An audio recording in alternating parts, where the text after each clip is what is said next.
And welcome, ladies and gentlemen, to the 13th day of May, Friday the 13th. Well, it's some people believe it to be Black Friday. Well, I'll tell you what, this morning the rivers are rising. We can see a lot of debris in there as well. So, not looking very good. It's 23 degrees and cloudy at the moment, not raining right now, but it was raining just a little while back, and there's more rain that's predicted.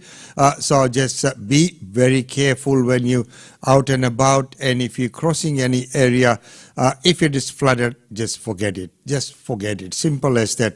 No matter how important your meeting is or visit is, you'll have to just cancel that for that time. Well, right now today, we're going to be looking at all our daily news update, and then, of course, we'll look at the Daily India Report. Let's begin with our news headlines. Hundreds of homes west of Brisbane are at risk of being inundated this morning as floodwaters continue to threaten large parts of southeast Queensland. In the Lockyer Valley, the flood siren has sounded at Grantham to warn people to immediately evacuate to high ground. More than a dozen emergency alerts are in place from Gympie down to the New South Wales border and west to the Lockyer Valley. Some areas are expecting up to 160 millimetres of rain today. Australia's first High Commissioner to Solomon Islands tried to intercept Scott Morrison on the campaign trail yesterday to criticise the government's record in the Pacific. Trevor Sofield says Australia should have been much more alert to China's growing influence in the region, but was blocked by federal police from speaking to the Prime Minister. The Northern Territory could have a new Chief Minister today as Labor meets to pick Michael Gunner's replacement. If a consensus can't be reached, it'll go to a vote of Labor members, and that could take 4 weeks. The fiancé of murdered journalist Jamal Khashoggi has condemned the comments of Australian golfing great Greg Norman, saying they're so hurtful. It comes after the former world #1 said, "We've all made mistakes," when he was asked about the killing of the journalist. The golfer is leading a series of Saudi Arabia-funded tournaments in England and has come under criticism for his comments about Khashoggi's gruesome death. And astronomers have for the first time captured actual images of a massive black hole at the centre of the Milky Way. The black hole in the centre of the Milky Way. And of course, as we know that the universe has been explored and explored. There's many way beyond our comprehension as well. Now, the next news could be distressing to many people. Amrita's parent felt helpless as they watched her dying daughter. Now, other family members are speaking up. Amrita Lanka's parents are haunted by the words their 8-year-old girl repeatedly cried out before she went into cardiac arrest. Hard breathing, you're not doing anything to me. That really harms me. But by speaking out, others have followed, sharing their frightening experiences with the Victorian health system. That could have been us, and it could have been anyone. Kashani De Silva says it took Monash Children's Hospital 10 hours till they gave her baby boy a bed in November when he was lethargic and wasn't feeding, and was told her son could be discharged even though he hadn't improved. I kept saying to them, look, he's not breathing properly, his breathing's really off, I'm holding him all day long, I can tell that something's not right. And just like Amrita's mum, Miss De Silva says it took too long for help to arrive.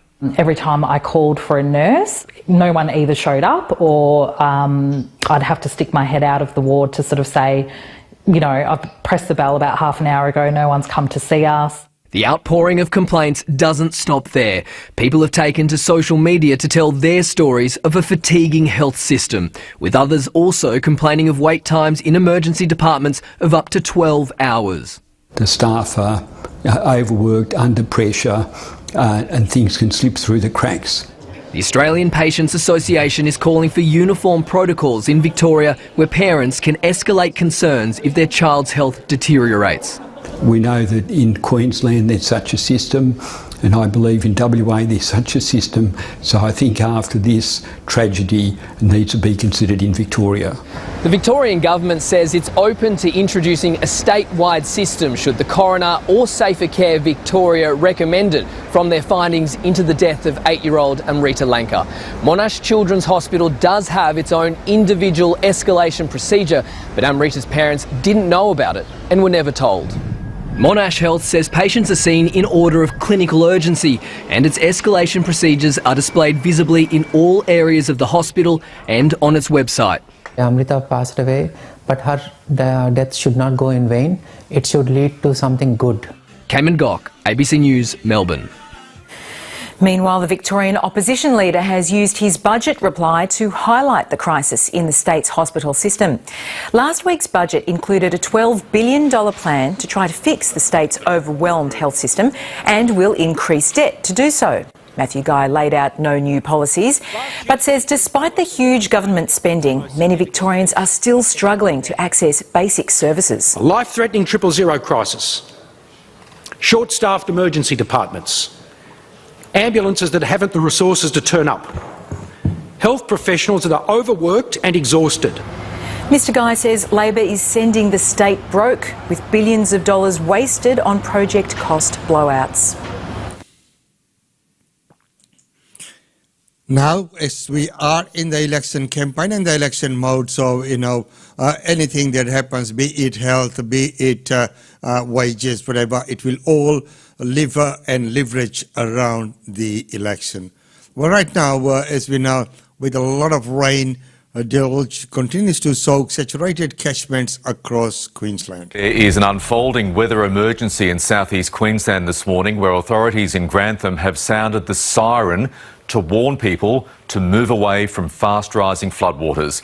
In the Lockyer Valley, west of Brisbane, 260 homes are expected to be either impacted or inundated. Residents have been told they should not wait for a knock at the door to move to high ground.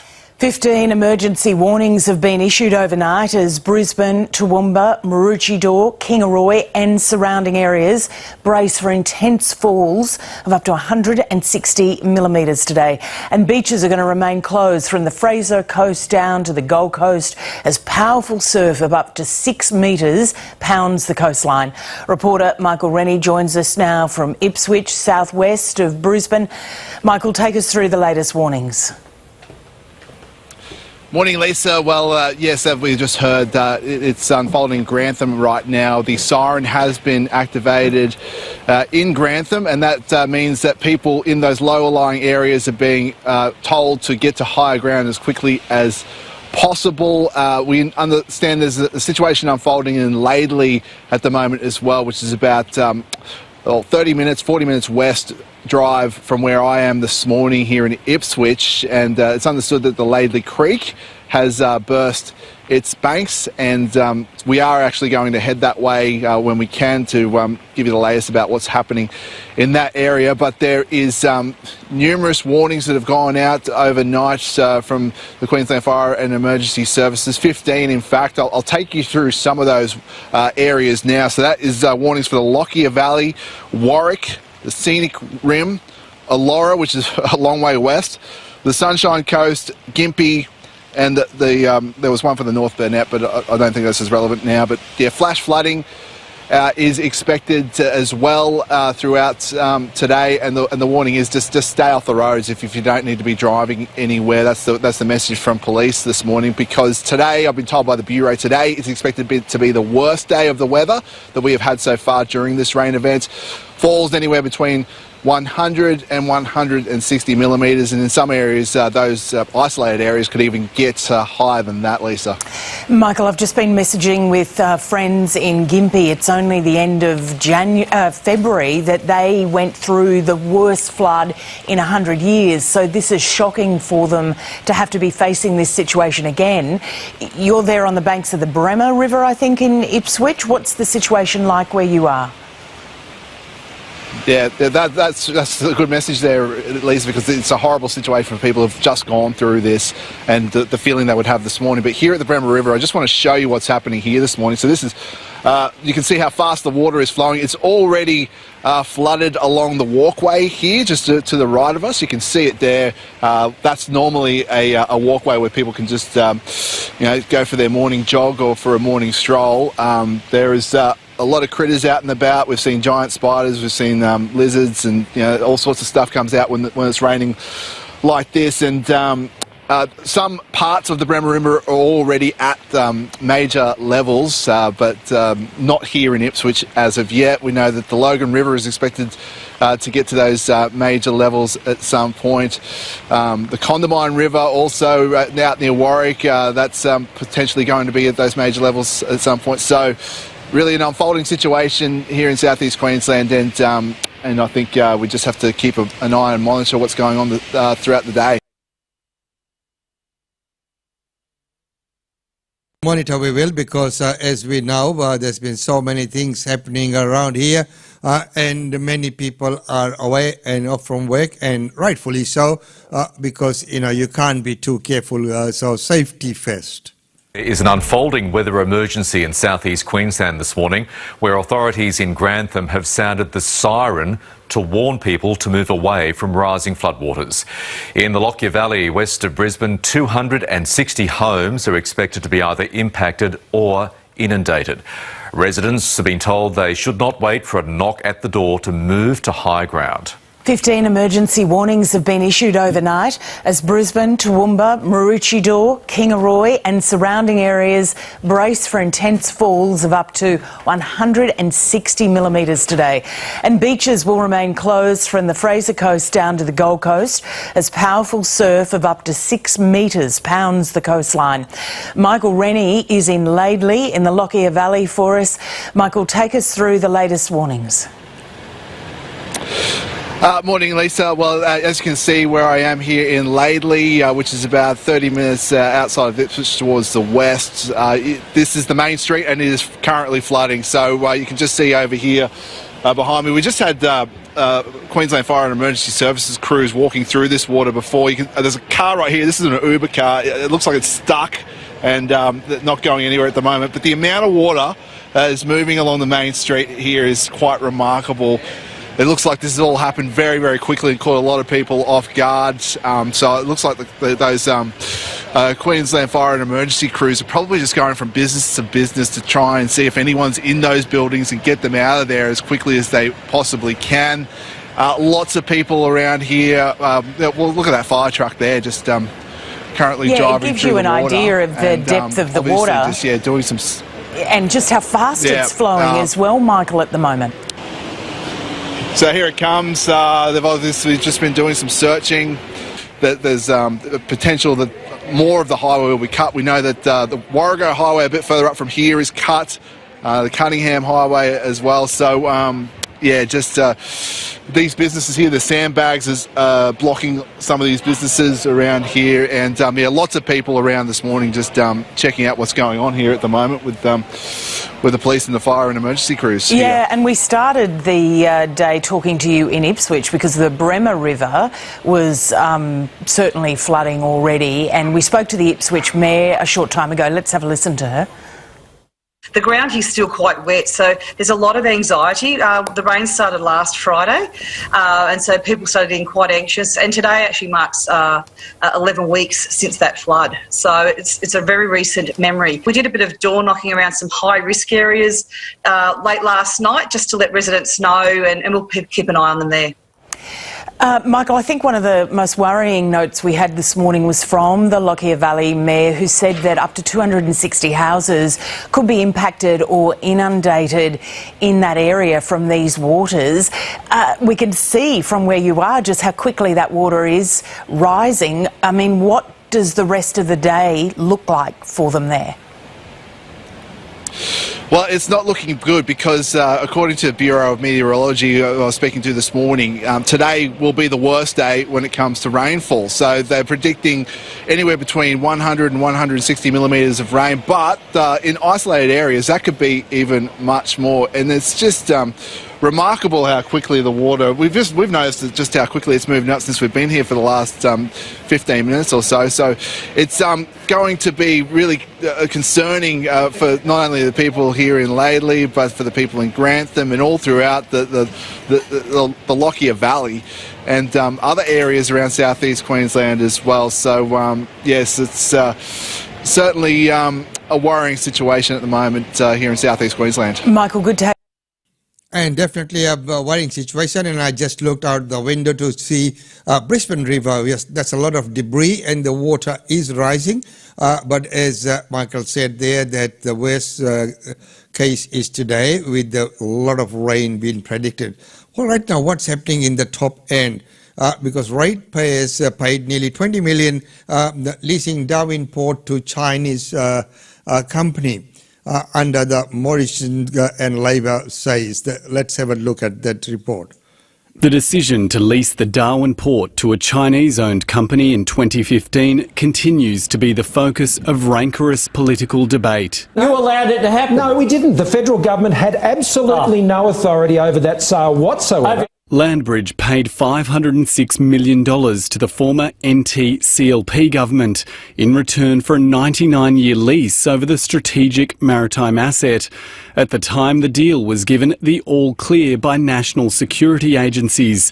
But Labor says Scott Morrison, who was Treasurer at the time, should have done more to block the lease. Instead, the opposition claims he actively encouraged it. Scott Morrison signs this agreement, in fact, and there's his signature there, in 2016, effectively providing a sweetener, encouragement, an incentive. The incentive payment was part of a federal program designed to encourage state and territory governments to privatise assets and reinvest the funds in new infrastructure. The opposition says these Commonwealth documents show $19.5 million was promised to the NT government for the privatisation of the Port of Darwin, in an arrangement signed off by Scott Morrison 6 months after the facility was leased. He still fails to take responsibility for the fact that he put money on the table to sweeten the deal for the NT government. The ABC has sought comment from the coalition but is yet to receive a response. Last year, amid rising tensions with China, the federal government initiated a new national security review of the port deal. While the review hasn't been made public, the Prime Minister has previously said he's received no advice to revoke the lease. Jono Gibson, ABC News. So even though that deal took place in 2015, is emerging now with looking at whatever's happening and now because the election is on there as well. Well, looking at the election, there's so many things that also take part and form part of the ones. A new research which reveals that despite 2 quarters, about 80% of Australian pet owners are considering Australia to be pet friendly. Only 1 in 3, 33%, will bring their pets to the polls due to the lack of pet-friendly voting stations and difficulties around voting with your pet. So there you go. That's another election debacle. It comes ahead of the federal election, with Mars Pet Care Australia encouraging Australian pet owners to bring their pets to the polls to raise awareness to the need of pet-friendly voting stations and policies. Now, this is an interesting subject, so, and many people would think otherwise, so it's open for debate. The research reveals that 2/3, meaning 59% of Gen Z Aussies want to bring their pets to the polls, almost double the amount of those aged over 55, which is 33%. The trend is just as strong among millennials, with a quota, meaning 40%, hoping to bring the dogs to the voting stands this year. Despite this, fewer than 15% of pet owners opted to bring their furry friends to the polls during the 2019 federal election. With around quota, meaning 40% of Australian households having a pet dog, the research also reveals the top initiative for dog owners would be to like to see addressed, included in the subsidised or cheaper pet visits, which is 82%, and more dog-friendly parks, 75%, and tighter regulations on pet food, which is 62%. Mars Pet Care Australia is a major supporter of pet-friendly policies and the differences these policies will make to the people with the furry friends. Well, right now, let's talk to someone who knows a little bit about this subject. And with that, we are joined by, from Pet Care, with Sophie Annings. Let's see if we can get her. Unfortunately, we couldn't get the video link, but we have her by a phone link. So let's listen to what she has to say. So, Sophie, once again, welcome to the show.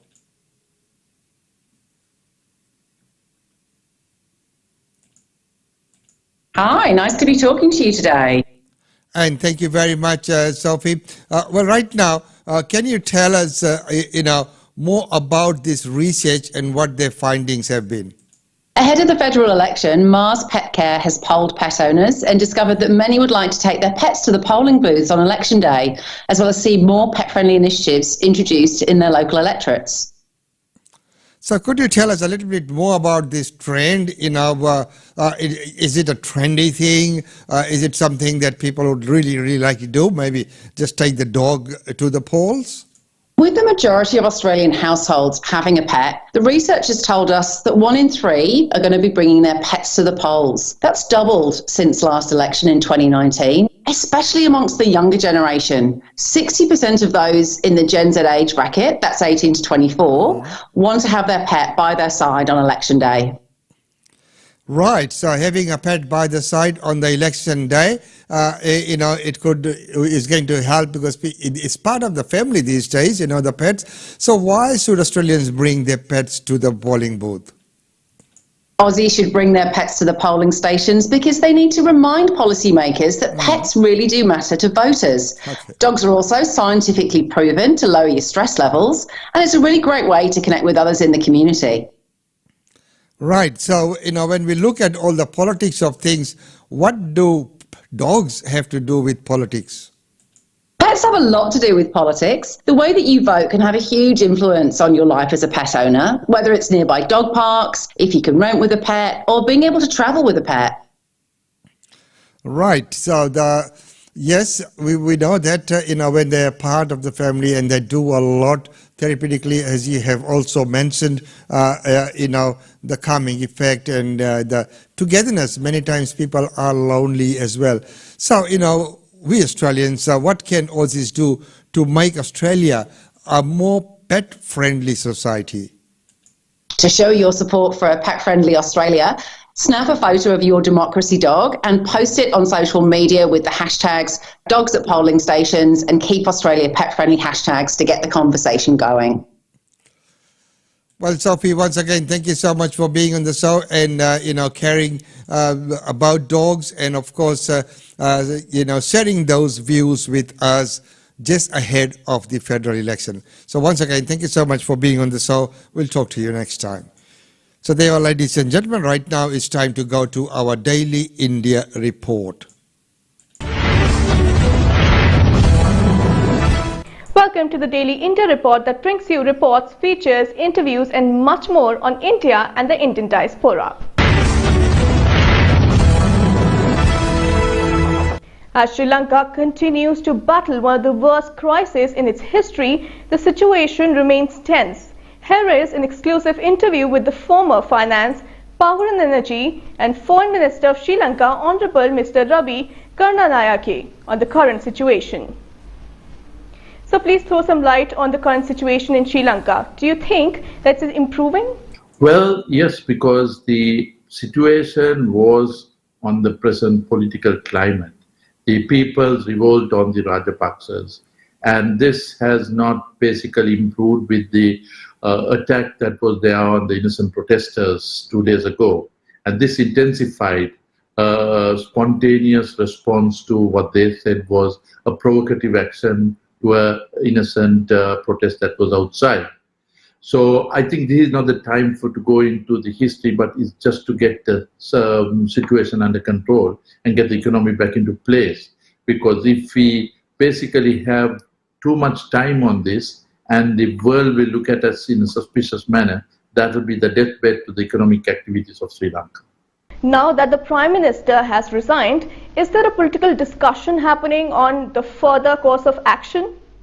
Is there a consensus? Now it is a time which basically with the Prime Minister resigning, the constitutional process leads to that the Parliament must elect a Prime Minister which is basically selected by the President. Is there a possibility of the current Speaker becoming the interim Prime Minister?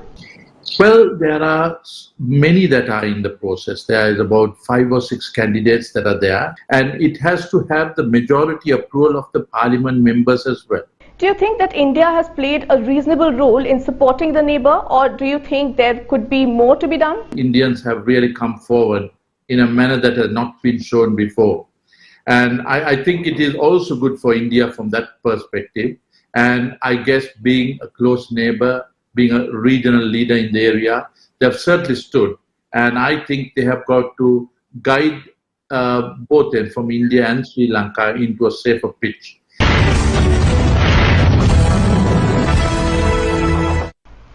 Indian Home Minister Amit Shah recalls Prime Minister Narendra Modi's journey from being the Gujarat Chief Minister to PM at the Modi at 20 book launch event. The book Modi at 20 Dreams Meet Delivery was launched in the national capital on May 11th by India's Vice President M. Venkaiah Naidu. He was accompanied by India's Home Minister Amit Shah and External Affairs Minister Dr. S. Jaishankar. Amit Shah called PM Modi an efficient leader despite Modi's lack of experience. Shah said, quote, PM Modi didn't even have experience in running Panchayat when he was made Chief Minister to run an earthquake-marked state.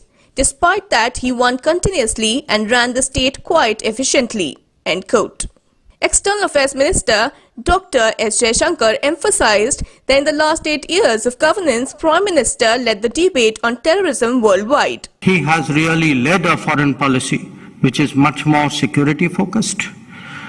He has practiced a diplomacy which is more development focused. He has created people-centric policies in foreign policy, and he has run a foreign policy of a civilizational state. So let me very quickly fast forward 8 years and run through each of these 4 themes. National security emphasis. The 8 years of Modi Sarkar has brought terrorism fair square at the center of the global debate. India's Vice President M. Venkaiah Naidu hailed Modi as a national phenomena and said Modi as a leader demonstrates to the world that dreams can indeed be realized. That a person who has no earlier administrative experience, becoming a Chief Minister, doing a wonderful work, and then becoming a Prime Minister, and then in the international arena also, he is recognized, he is respected, India also is respected and recognized.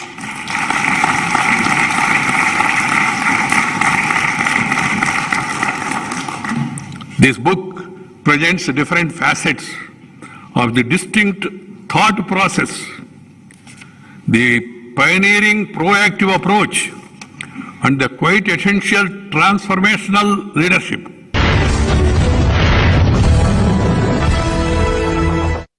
India has been unanimously elected as the new chair of the Association of Asian Election Authorities for 2022-24. The Election Commission of India has announced in a press release that India has been unanimously elected as the new chair of the Association of Asian Election Authorities for 2022-2024, following an executive board meeting held in Manila, the Philippines on May 7th.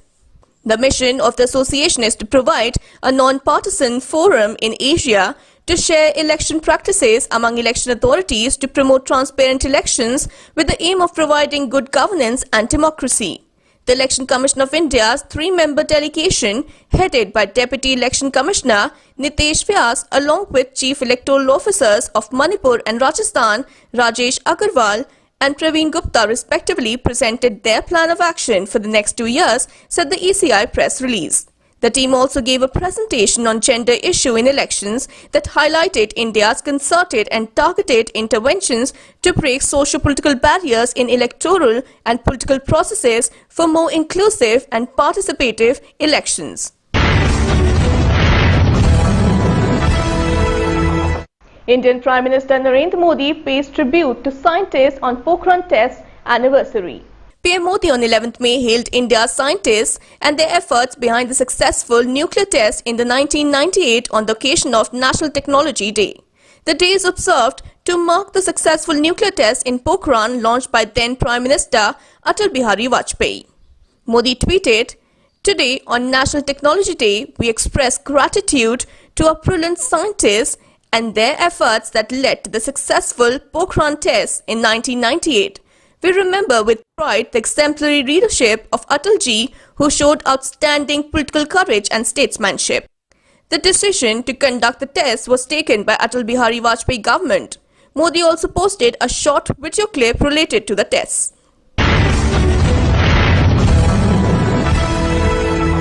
As tomato flu is detected in Kerala, Tamil Nadu states is on its toes.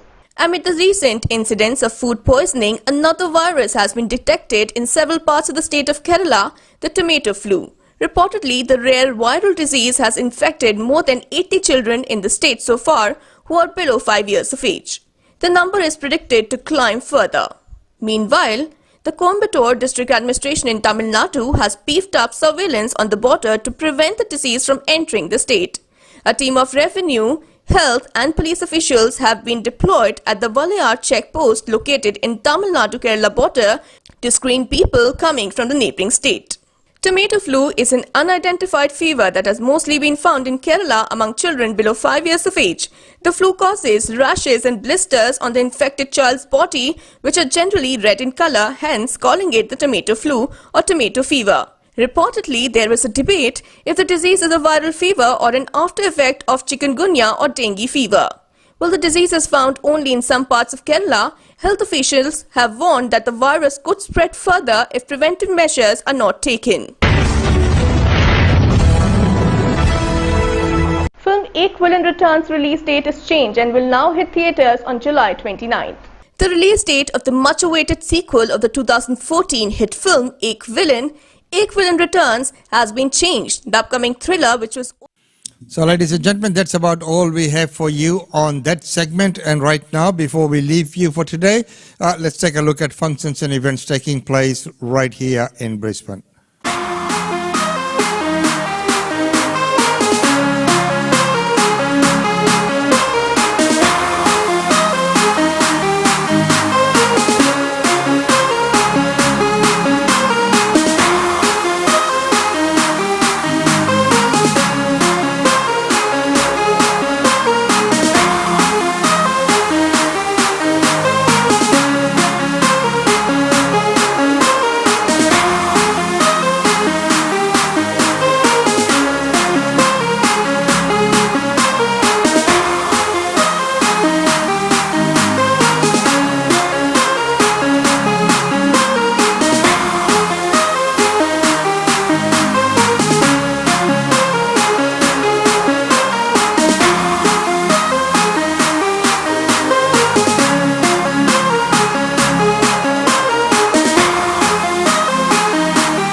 So, ladies and gentlemen, I'd like to talk to you about Gopia Queensland's Gurmit Divas 2022, a memorial service in honour of the fest in Nestorive in Fiji, 14th May, because that is the day, 6:30 for 7 p.m. start at the main auditorium at the Queensland Multicultural Centre, 102 Main Street, Kangaroo Point.